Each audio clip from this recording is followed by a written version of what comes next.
Hello again, I am Blunty. At the start of this week I did a video about this, which is one of those little fidget spinner things, my first experience with a fidget spinner thing, and the video was far more popular than I had expected it to be. I mean, I knew these things were a fad right now, but I had no idea that people were so passionate about these things. I had a lot of great stories from people who said these things genuinely help them with their anxiety or their social, issues with just sort of being in groups and things like that. Just give them something else to focus on. And a few people said their ADHD was helped by these. In fact, more than a few people said, "Oh, I've worn out 7 of those things in the last year. I use them constantly. They're really, really nice and helpful to help me sort of keep my mind sort of focused, or at least give them somewhere to direct their unfocused energy to."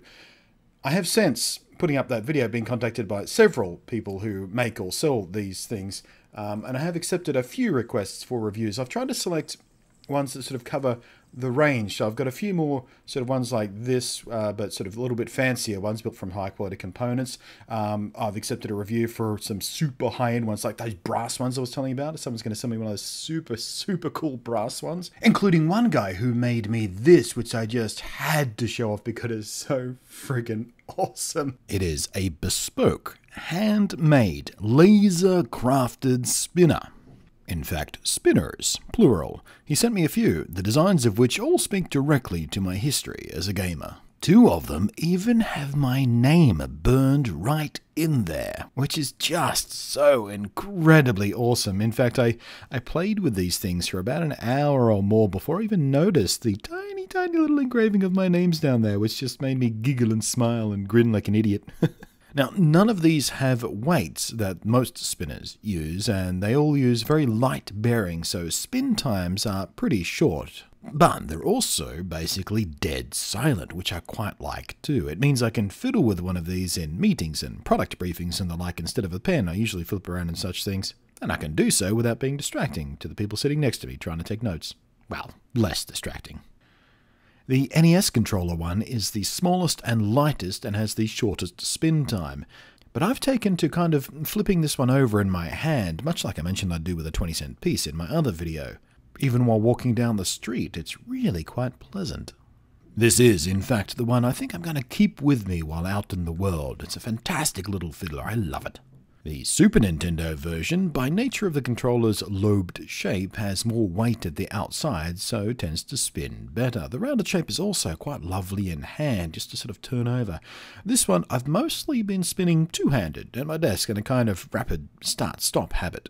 And of course we've got the Pokeball. You all know I'm a huge Pokemon fan, been playing it since way back in the days of the very first games. I love the Pokeball. It's just so crazy awesome because it's a friggin' Pokeball, man.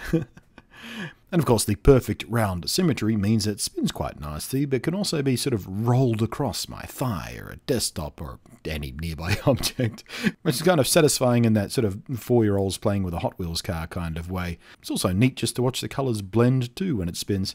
But frankly, I think this thing is just more cool as a thing to have on the shelf. And finally, the super awesome golden Triforce, which, if you look real carefully, has a tiny little Blunty lasered in there. This is my Triforce.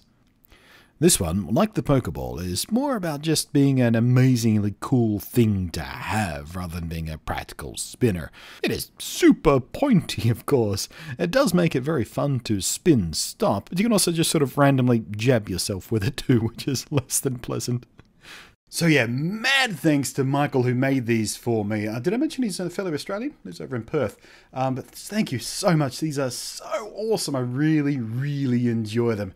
If you're curious, by the way, to see what else Michael gets up while firing his laser, I've linked his Instagram account in my down below area, so you can check that out if you like. But thank you for these. These are so amazingly epic. And I'm not kidding, by the way.